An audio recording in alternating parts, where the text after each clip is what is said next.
Hey everybody, welcome back to my channel. My name is Chloe. I do reading, writing, sometimes lifestyle vlogs, and today, welcome back to a reading video.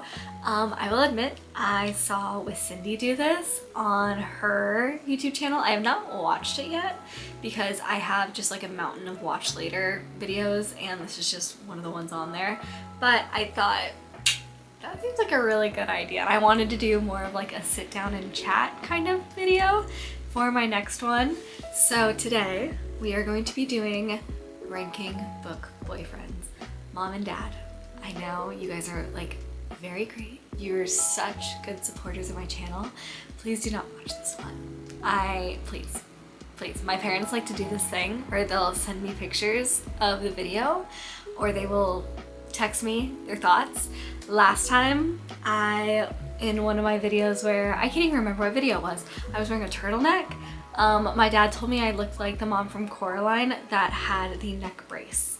So I'm giving that sweater away and you guys are not allowed to watch this video. So without further ado, let's move on and start talking about my book boyfriend choices. So here's kind of how I did this, where I have a few categories that we'll go over in a second, but I was trying to decide which men to include, right? And I just started looking through my story graph and I basically chose every single book that had romance as like one of the main plots that Sorry, I basically chose all of the books that I've read since I started marking them down in StoryGraph that had a romance plot line. Sorry if you can hear the honking outside. From the last, probably since like 2021, I was trying to reel myself in and only choose 3 Ali Hazelwood books. Didn't work. Obviously did not work, and I want to talk about all of them. So those are also in here. If you've been here before, you know how I feel about Ali Hazelwood. And then I didn't include, I've read a ton of Julia Quinn novels, but I'll be honest, they all kind of like run together in my head. I would have to reread them to be able to differentiate the male love interest from one another, and I didn't want to do that for this video. So let's talk about my categories now. I have my top tier, and they're not like, I guess they are kind of like S tier, A tier, B tier, C tier, but these are my own personal ones, right? So first tier is, can she fight? If these men existed in real life, I would duel for their hand. And I do take into account who their female love interest is, but that's my first category. The next one is perfect for her. Men that I think are just perfectly created for their love interest. I can't interfere. I can't interfere with that. Next one is third on the period. Hello. Next is third on the pyramid, people who didn't really stand out to me. You know, you were good, I'm waiting for you to be great. And the last one is, can he fight? So I either liked his female love interest better or he did something that just pissed me off. So let's get into it. So I think I put in all of these by the tiers, but I think they mixed up, so that was great. Last time I used this tier maker, I had issues with it, but this time I think I've got it figured out. All right, so first we have Alone with You in the Ether, and that was Aldo. I'm gonna pop him in third on the pyramid. You know, I think I had a pretty big expectation, a pretty high expectation of this book.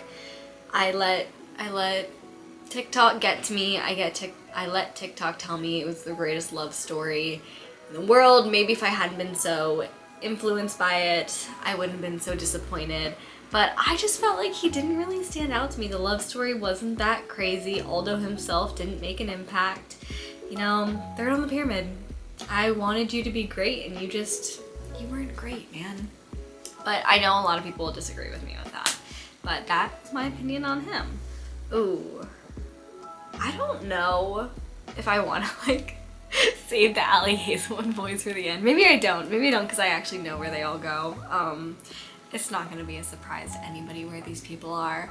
But the next one is we have Lucas from Deep End. And surprisingly, I originally have it in the can she fight. I have him in the can she fight category, but I'm debating between Perfect for Her. So I'm just gonna pop you up there while we have a chat. So this man did not play about Scarlet from pretty much day one. And that was so healing for me. The way that he, like, even at the beginning when they weren't together, like, that's who he wanted, because him and Penn, when they were doing their extracurricular things in their relationship, he wanted her.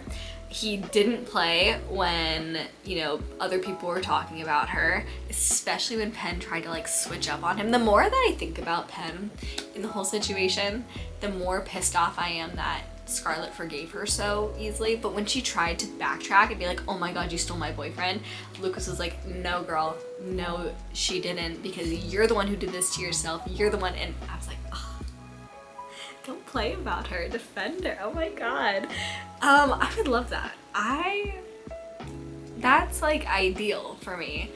The only thing I have to say about the perfect ... for her is, if you've read Deep End, they're into some stuff that I just don't know if I could keep up with. So personality wise, I think he is exactly what I'm looking for. And he's like an Olympic athlete. Like, that's insane.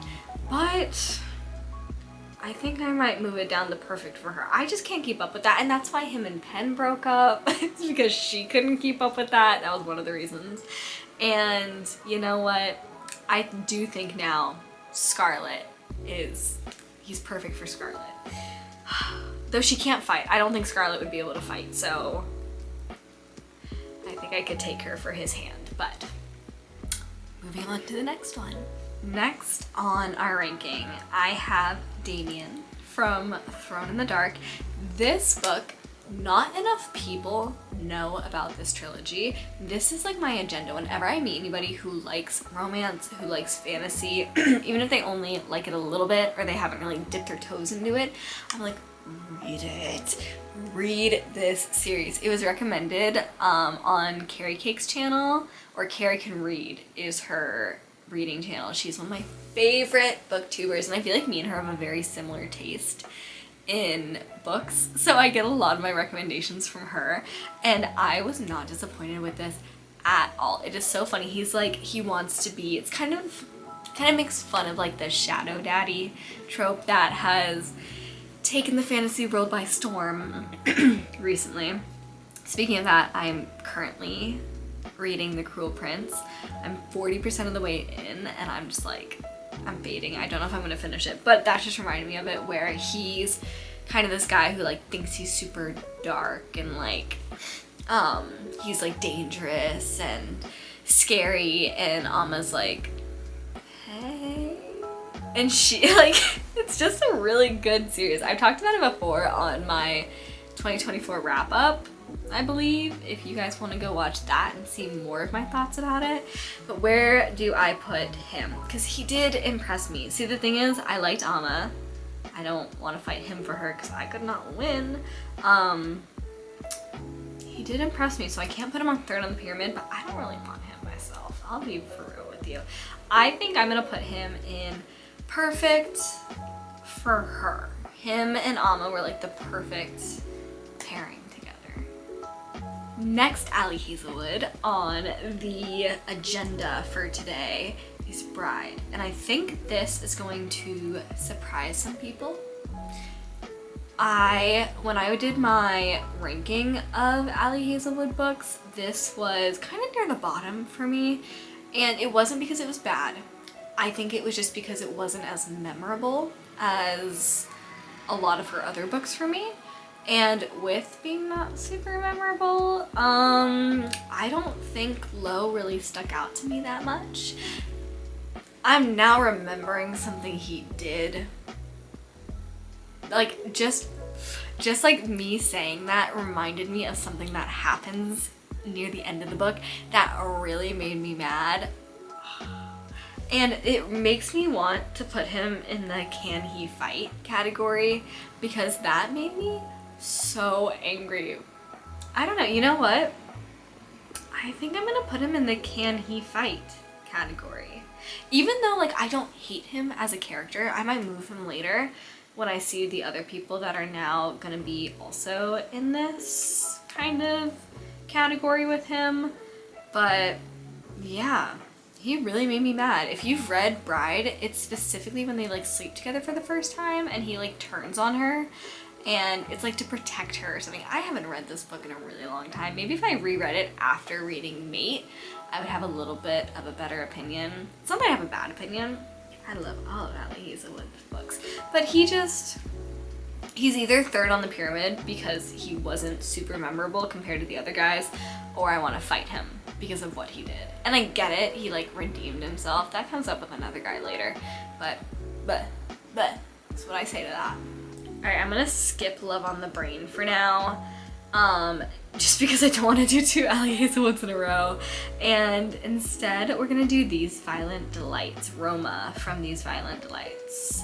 I'm going to put them, I would say perfect for her. He did not stand out to me as a love interest. I was not the biggest fan of this duology, and I had debated reading the, not like third book, but kind of like the little spin-off series of Juliet's cousin, Rosamund, I think that was her name. I'm not sure if I'm gonna get to that. I liked Chloe Gong's writing, but I don't know if I'm gonna continue. But I'm putting in the perfect for her because it is a Romeo and Juliet retelling. Like, I'm not interfering with that. And he also killed a bunch of people. Juliet killed a bunch of people. Like they're perfect for each other. They're perfect for each other in that way. So I think I might leave it in the perfect for her, but that feels too high of a category for a guy who I'm not the biggest fan of, to be for real with you, to be really honest. And you know, like, can I get mad at a Romeo and Juliet retelling for the guy being Romeo? No, I can't. But I don't know. This is also, wait, really quick spoiler for These Violent Delights. So if you haven't read it yet and you want to read it, do not listen to this next part. Please do not listen. So I'm starting a spoiler now. At the end of the second book, when they're trying to, basically they're like, okay, we gotta die. Like, everybody in here has to like blow up for, I can't even remember. It was like there's a lot of a weird plot going on in These Violent Delights. But basically at the end, Juliet and Roma decide we're gonna stay right here and we're gonna like detonate the bomb, right? And we're gonna die too. It's like a suicide mission because it's for like the good of everyone. So they die and they are like considered like legally dead. But then at the end there's like a epilogue where basically it's not even it's like, hey, they survived actually and now they're living off the grid together. I think it would have been more impactful. Like, I enjoyed it more when I thought they just like fully kicked the bucket. Even though it is kind of a cute epilogue and it's really like, I can understand Chloe Gong's like, I don't want to kill off these characters completely because like they're her babies, but I don't know. I was like really vibing with the, oh, they sacrifice themselves and they're gone together. But that was just my personal opinion about that. Okay, now we can do Love on the Brain, and I'm gonna pop this one in, Can She Fight? Love on the Brain was easily, to me, you can go watch more of my opinions about this in my Ali Hazelwood ranking video, but Love on the Brain to me was easily Ali Hazelwood's worst book. It was just, B had too much Not Like Other Girls energy to me. The fainting while every time she saw roadkill, or the spider, or crying every time she saw roadkill, or fainting every time she even saw a drawing of a spider. When she got mad at Levi for like eating the only like vegan donut because she's vegan, not realizing that like he's also vegan, so the donut was for him. Just so many things that like she did, and he just put up with it. Like when he shows up to the graveyard with a freaking ladder because she accidentally like got herself locked in the graveyard after running half a mile. Oh my god. Just so many things that he put up with. He is a super smart guy, has an amazing job, has been in love with her for years, but is like has been like standoffish to her because he thought that she was uncomfortable, so he was like trying not to like overstep any boundaries. What else? Oh my god, so many things. He is like, you know, his life's work is to carry on his best friend's work who he saw die in front of him, and also he runs to go help his dead best friend's daughter whenever she needs him because she's like in kindergarten. And he was just so amazing, such an amazing love interest. He had so much depth compared to B, who had nothing. And I've ranted about this before, so I need to stop. I need to get off the soapbox. But you know what? I don't think B can fight. I don't think she can, and I would gladly take him. Thank you. I'm just gonna move these around because why did I not realize that there was actually a lot of Ali Hazelwood's on here? That's kind of the whole deal. Sorry, please hold everybody. Okay, next one we're gonna do is Wendell in Emily Wilde's Encyclopedia of Fairies. And I described him in one of my videos as a sopping wet and pathetic man. Somebody else on here is also described as that. And there's just something about that type of love interest that while I enjoy, I want to fight. So I am gonna put Wendell in the can he fight category. To be fair, he is a fairy who could probably, you know, kind of like wreck my shit. I don't know.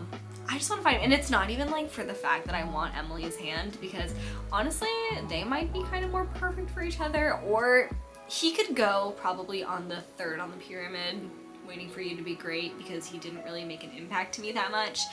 But I did just recently buy the second book when I went to Barnes & Noble, because I have the Barnes & Noble exclusive covers and I needed to wait to get that for the second, so my copies matched. So maybe after reading the second book, maybe he'll stand out to me a little bit more. But right now, I just want to sopping wet and pathetic man. I want to fight ya. This next book I haven't talked about yet anywhere because I only recently finished it. And that is, well, first of all, the person we're talking about is a love interest. This might be a spoiler if you haven't read this. So I'm gonna put a little spoiler warning. So Cassian from House of Salt and Sorrows. This book was so atmospherically perfect to me, but the love interest part, he was just so like, it's not that he himself was the romance plot itself was really confusing. I'm gonna put him in third on the pyramid. You didn't impress me. You weren't the worst. Like, I didn't want to fight him because he had like a good storyline. Like, he was a good guy. But from the beginning, he kind of gave me Mr. Wickham vibes. So with House of Salt and Sorrow, which I know I'm not like giving Cassian a glowing review, but this book was so atmospherically interesting. The plot could have used a little bit of work, but I really think a lot more people should read this, and I haven't like really heard anybody talk about it.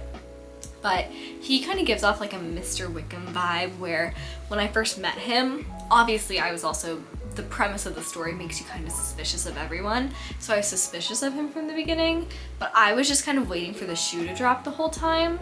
And then when the shoe doesn't drop, I guess it drops in a different way where you like find something out about a different character and then you're like, oh, maybe we should trust Cassian. It just went like pretty like 0 to 100 insta love for me, though I suppose it is supposed to take place over like multiple months. But then you also find out some things that happened didn't really happen. I'm not explaining this well, but I think more people should go read this. I don't want to put it, obviously I'm not fighting him for Annalie's hand. Perfect for her. They didn't make a ton of sense to me. I just think it could have been could have been worked on, could have been workshopped a little bit more. But I don't want to fight him. Or I don't want to fight Annalie for him. I don't want to fight him for Annalie. Third on the pyramid. No notes, really. You didn't stand out to me, buddy. I'm sorry. Oh my gosh. Okay, next one is Sawyer from Check and Mate. This was such a good book. She's really killing it with her last 4 releases, like Check and Mate, Deep End, Problematic Summer Romance, Mate, just boom, boom, boom, boom. She did so well with that. I saw that she like gave an interview. I haven't read the interview yet, but I saw that she said that she only has 1 more book in the pipeline, and after that she's gonna be taking like a huge break, and that is so heartbreaking for me because I don't know if anybody else like who's read Problematic Summer Romance like wants this, but I think it would be so funny to have a romance between Nyota and Axel. So like the lawyer, like Rue's best friend's sister, Nyota, is a lawyer, and she's one of the ones that gets food poisoning when Axel, the pro hockey player, buys kind of like a limoncello basically from like some random food stall and gives them all food poisoning. I think that was kind of setting up like black cat golden retriever like energy, and I'm really, really hoping that that's what she has in the pipeline. I just love how like I can feel it. I can feel that it's coming. And like in Not in Love, like I could feel the Connor and Maya like story coming, so I hope my intuition's correct. But let me stop talking about a book that is not Check and Mate and not talking about Sawyer. But I'm gonna put Sawyer in perfect ... for her. And that is not only because Sawyer's like canonically 20 years old, but also he's just a chess prodigy, and I can't keep up with that. Like, that's not for me. That's for, oh my gosh, what was her name? Mallory. That was for Mallory to be, she's the only one that can match him, the way that they like tied like 11 games or 9 games and like she won the final one. Yeah, no, I wouldn't be able to keep up with that. He would get tired of me because I'm actually historically pretty bad at chess. I'm really good when I'm teaching people to play, and then once they actually figure out how to play, I'm not good at it anymore. So, yeah, he's not for me. He just simply is not, he's not my man. I'm now realizing that I have a lot of people that are going in the perfect for her category. Let me see. You know what, I will just keep going along the line. I have Pride and Prejudice in here, even though I haven't read it in a really long time, because I read Death Comes to Pemberley, which is basically just a Pride and Prejudice fan fiction. It's like a continuation of the story, which I do highly recommend. I really enjoyed it. I enjoyed that story. But let's see. First of all, I'm not fighting him for Elizabeth, and I'm not fighting Elizabeth for him. That's just not what's gonna happen. So they're not gonna go on either the top or bottom categories. Though I think I could take Mr. Darcy in a fight. I don't think he'd know what to do with me.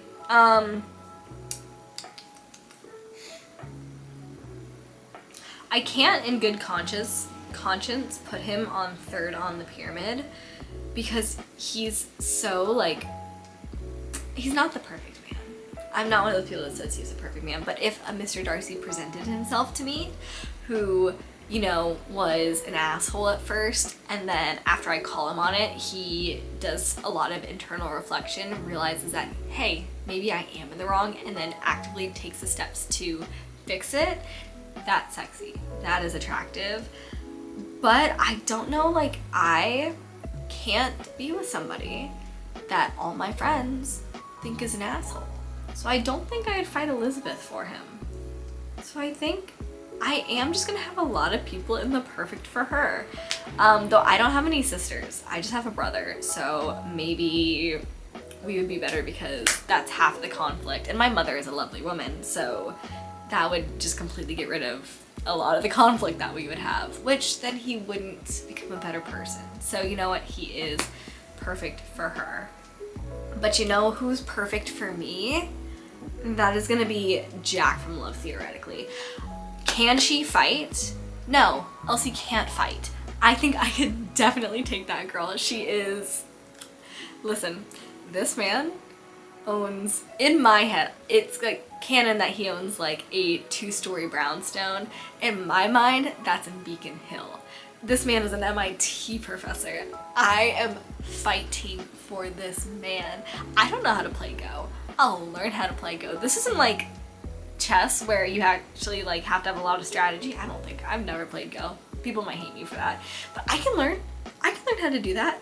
I just think there's something about that brownstone. There's obviously other things, like he was my favorite for the longest time until she had this really like good run of books and I read all of them. Jack, he's like an I want to take care of you type of guy, and put one of those guys in a brownstone and make him an MIT professor. That is what I want. So that was not a very coherent explanation of why I wanted Jack, but again, shameless plug, go watch my Ali Hazelwood ranking and I talk about their relationship a lot more. But I think he had great banter, he has a good relationship with his grandma, he just is green flag after green flag, and the joke of a man written by a woman, obviously all of her characters are like that, but this guy, Jack, he is up there of her love interest for me. The next one, I haven't read this book and I had been debating rereading it because it took me a really long time to read because I was like moving to Colorado when I moved it, so I don't have like the greatest memory of this book, so that might impact my ranking right now. But I'm gonna put Takan from 6 Crimson Cranes in 3rd in the pyramid. I'm debating between putting him in Perfect for Her, which I'll talk about in a second, but I just think he really didn't stand out to me. Like, when he was first introduced as the love interest, I know, like, typically, like, I'm looking for it, right? I'm a romance reader. Like, I look for that first meeting, and I just felt like their first meeting was a little bit lackluster. I wasn't super impressed by him. What was kind of leaning more towards the Perfect for Her situation is that so if you've ever read this book, it's kind of funny. The main character basically runs around the whole first book with a bowl on her head, like a bowl. I can't even remember. Yeah, it's only the first book, because in The Dragon's Promise she's like underwater. So she has a bowl on her head and she can't speak, and so she like can't tell anybody that she's actually the missing princess. But somehow, I'm still confused about this, somehow Takan picks that up, he figures out that it's her, and then what was her name, Shirayuki, is that what her name was? Yeah, and he's like, he falls in love with her anyways, even though everybody else thinks she's a demon, everybody else thinks she's dumb because she can't speak. He's like, no, that's actually Princess Shirayuki, or he had a hunch it was her, and he like fell in love with her. That's why I'm kind of debating like putting him in Perfect for Her, but I can't because I don't think he himself was a perfect character, maybe. I don't know, because he actually, wow, now I'm thinking about it, again, spoiler for the end of the series if you don't want to read it. Spoiler going on now. But in the end, I think from what I remember, she makes a deal with the moon goddess that she'll spend a certain amount of time of the year up on the moon, and then she can spend the rest of the time down with Takan, and he like waits for her every year. Like, he waits for her, and that's so sweet. But him himself, besides just being like the perfect guy, I don't remember him that much. There's nothing super that stood out about him besides just his plot with Shirayuki, so I'm leaving him there.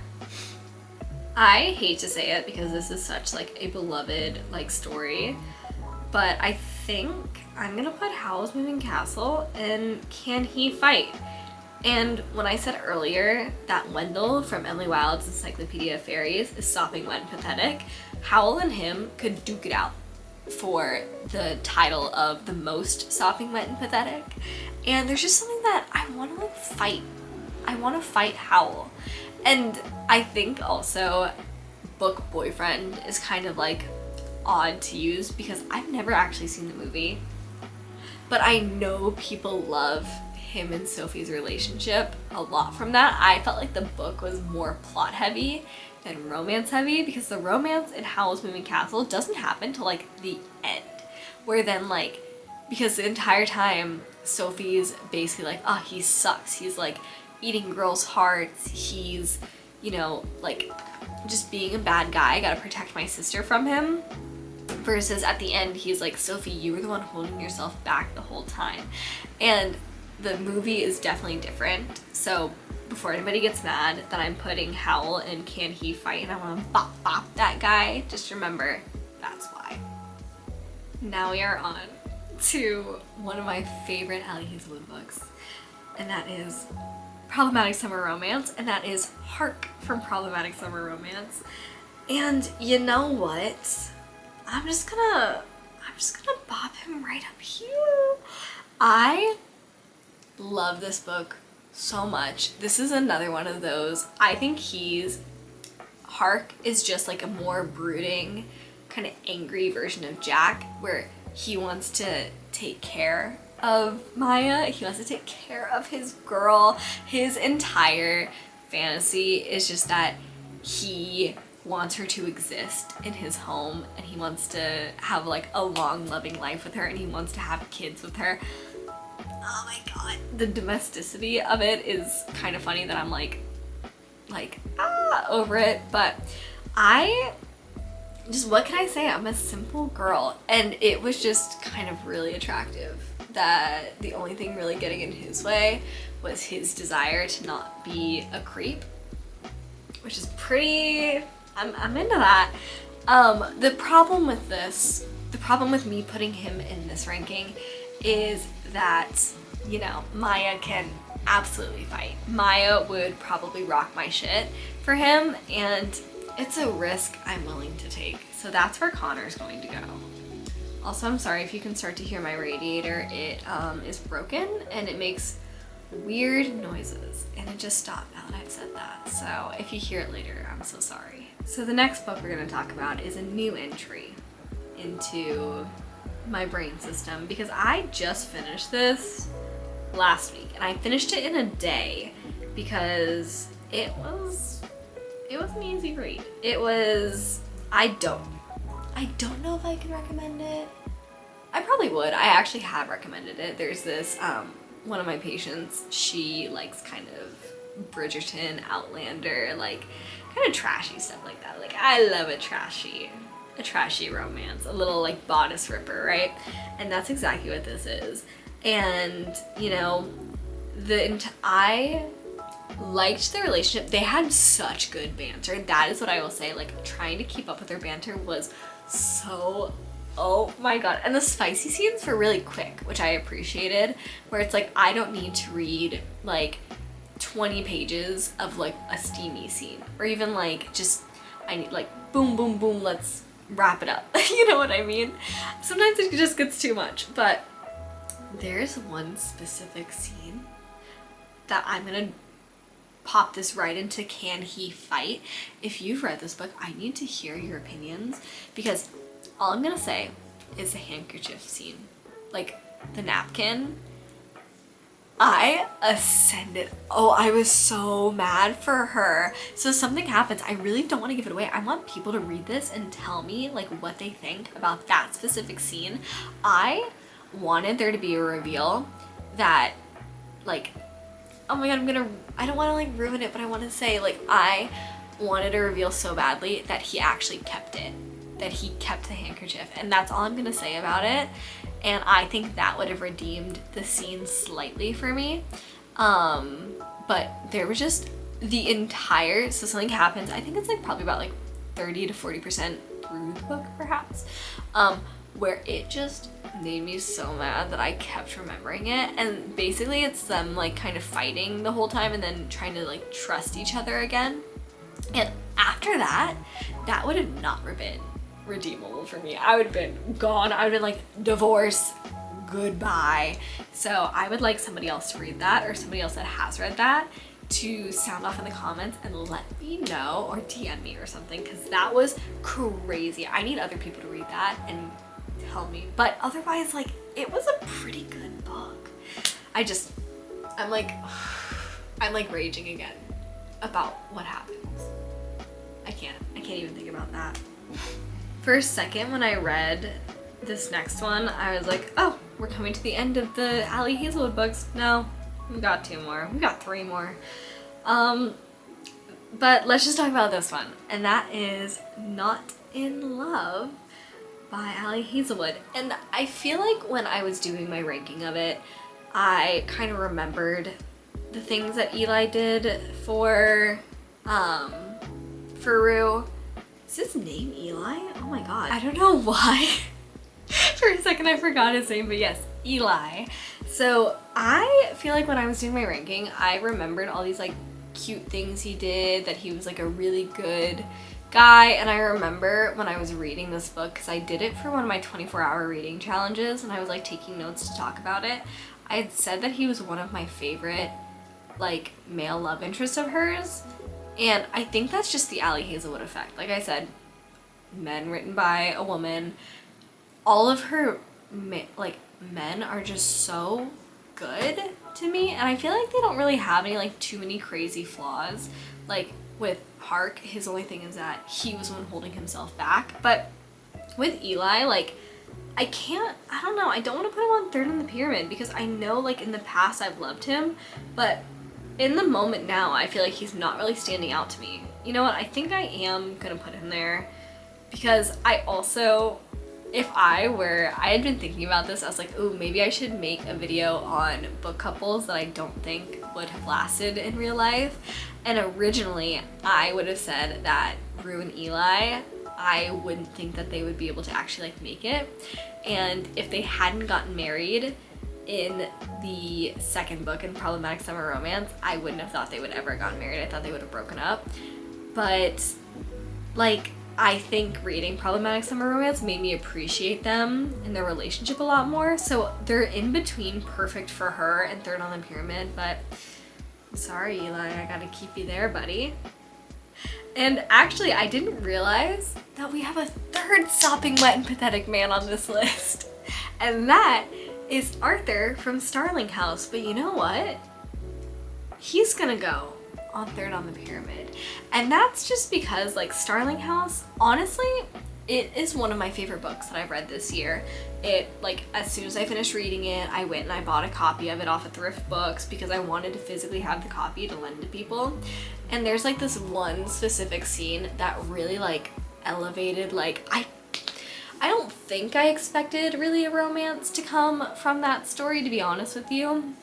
But there's a scene, like, not like in the middle of the book, it's like a little bit before the middle, where basically, Opal, that's her name, where Opal goes and back to the house when Arthur's fighting like the book demons, I guess you can call it, like the book monsters, and like he thinks that she's died because he thought she got by one of the monsters, and he's like, she can hear him crying, and then he like, or like sobbing, and she like says his like name, and he like stops and he like drags himself over and he's like, holy shit, and then they like have like a sloppy kiss. And that was such a good scene to me that it really like elevated, like even me remembering it, I'm like, ooh, I kind of want to reread that now. Even though it's like kind of like a sticky summer book, I kind of want to read it now that it's gotten cold. It just feels like the mood is so right for it.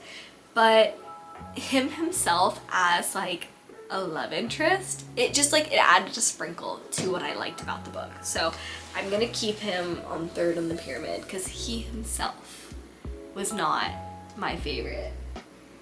Hi. Look how cute she's being. Can you see her? Adorable. All right, so now we have The Invisible Life of Addie LaRue. And I can't remember if I've ever talked about this book on here. I think I might have talked about it on a wrap-up. I'm talking about Henry specifically when I'm talking about love interest, because a reason I'm gonna put him on third on the pyramid is because I like the demon. I like the demon a lot more. His name was like either Luce or Luke. I couldn't decide. I think I was calling him Luke. But the darkness that Addie makes the deal with, which is how she becomes immortal, but everybody always forgets her. They have kind of like this off again, on again romance. And then in New York, in like the modern day, Henry is the only one that remembers her. So she starts to have like a romance with him. But basically, from what I remember, Luke, like, sorry, I did not give a spoiler warning for this, but I feel like a lot of people have read that. And that's kind of synopsis. But, you know, from this point on, there's some spoilers. I can't remember exactly what happens, but I think he's gonna die or something, or Luke keeps threatening her that he's going... I can't remember now. But basically, she ends up choosing to be with Luke because to protect Henry.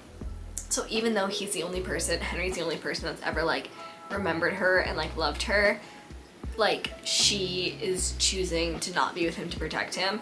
And the book ends with her being like with Luke and being like, I'm gonna make the rest of his eternity miserable.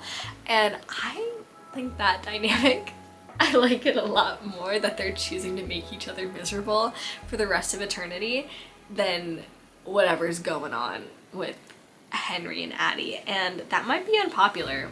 And maybe it's been so long since I've read the book that might not make sense to people who really love the book and who have reread it.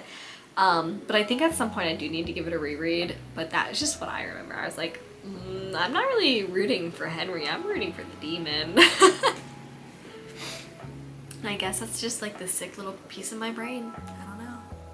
Coming down to the wire of our Ali books, The Love Hypothesis. If, again, not to plug my ranking video for the 5th time in this video, probably more than that. But this is kind of the standard for me. This is a standard of her books, and this is what I use to judge the new books off of. So I think when I was like ranking this, I think this ended up being like maybe my 5th favorite. Yeah. But I'm honestly gonna put it on third on the pyramid. It's not that I'm not impressed by Adam, I'm just so impressed by the other ones that he just doesn't stand out to me anymore. And this is crazy to admit, as a Star Wars girl, I was a Reylo shipper for the first 2 of the new trilogy that came out. I haven't seen the last one. It's because I don't want it to end. You know when like you're avoiding reading the last book in a series because you just don't want to say goodbye to the characters? That's how I felt with watching the Star Wars movies. It is on my list to go through and watch them. I actually want to watch them like chronologically, or not from like the story of how it happens, not from when they were released. But I could not get past those damn prequels. Like, why do I care about the racing? That's such a tangent. But I did enjoy Kylo Ren. And so you would think that Adam would be a little higher on my list, but what it simply is just that she's done so much better. And that so much better can be seen on my ranking. And so he's just gonna go third on the pyramid. He was good, just not great. All right, final 2. The next one we're gonna talk about is The Girl Who Fell Beneath the Sea. And I could not remember, because I've read this like a really long time ago, like 2 apartments ago. I remember like reading this in one day, like on a day off from school. And I remember finishing it and immediately purchasing it. Like, if I look over, there it is. Yeah, I look over at my favorite shelf, I can immediately find it because it was so good. It's another one I need to reread.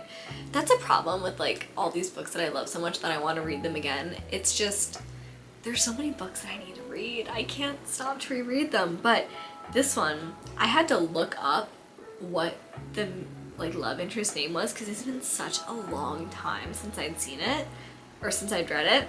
And this book was so good. This is another recommendation I think that I got from Carrie Can Read. And I was recently watching one of her book videos and she was talking about Axio, the author of this, and she's like, oh yeah, we're friends now. That's crazy. Imagine you love a book so much that you become friends with the author. I'm jealous, but no matter how much I love this story, I'm gonna put it in, can he fight? And so again, if you are going to read this, I need you to hold off for a second. This is a spoiler zone. What makes me want to fight him is at the very end of the book, right? She has to go back to the human world, and he tells her, in 1 year, I'm gonna come find you, right? She goes back to the human world. She tells everybody what's happening, right? And they're like, oh my God, you're back. You did all these things. You've saved us. And she's like, yeah, but next year I have to go back to meet him and I'm gonna become his bride, right? They all, like, the next year, they all, like, get her ready. Like, she's, like, they're having, like, this whole festival. Like, she's, like, ready to go, like, see him and marry him. He does not come. And that was so heartbreaking that in the end, I can't remember what the, like, difference is, like, the time difference, because eventually he does come for her. He does. He makes good on his promise. But it's because apparently, like, when she left the first time, I can't remember all the logistics, but I remember something about her leaving reset all their memories, and only one of the characters could remember her, but I can't remember. Something happens, basically, they all kind of forget, and then one day he's like, oh shit, I gotta go find her. And so then he goes, and I just, for that, like, I know it wasn't his fault, but I was so heartbroken for her. I was like, I want to fight that man so badly. But that is the only reason I put him in the can he fight category. And our very last book and our very last Ali Hazelwood book is Mate. And I loved this book so much. I stayed up finishing it. I was up until like 2 a.m. one night finishing this. Like, I felt like I was in high school again, high school and middle school, and I would stay up until like the crack of dawn reading a book. And like, I couldn't even get mad at myself because I'm like, I'm reading. You're gonna get mad at me for reading. But the things that this story itself did to me is insane. But I'm gonna put this one in perfect for her. Because even though I loved this story because I loved Serena and Cohen together. So Cohen from Mate is who I'm ranking. They were the perfect couple. Like, I don't want to give any spoilers, and I do kind of wish I had waited to do my Ali Hazelwood ranking until I had finished this book, because I think I filmed it a week before Mate came out. If I had waited, this would have completely shooken up my ranking, because I do think this is my #1 book. It was so good, but no part of Cohen would be as perfect for me if there wasn't Serena challenging him. And also, with the ABO of it all, like, there's certain parts of him that are for her and not for me. So that's where I'm gonna put him. And this, I think, is my final ranking, which for some reason I felt like I had more people in the can she fight category, but just kind of like a recap. Can she fight? Out of all of these, the only one I wouldn't be able to take is Maya. Maya would kick my ass, and for good reason. Perfect for her, right? We have like some more sexually compatible people. And then we have like the Romeo and Juliet, kind of the intellectual matches, I would say. Third on the pyramid, that kind of is consistent. And then can he fight? I have a variety of reasons that I would fight these men. Honestly though, like, none of them, I'm kind of sad, there's none of them in here that I would fight for their lady's hand. It's all because they pissed me off in some shape or form. Some way, shape, or form. So that's it. That's my ranking. I have officially been yapping for an hour. Crazy. That's actually not that crazy. I can talk a lot. But that was my ranking. If you guys have any opinions on anything that I ranked, or you guys want to add on to things that I said, please leave a comment. It was great getting to talk to you guys, and if you enjoyed this video, go ahead and like, comment, and subscribe, and I will see you next time.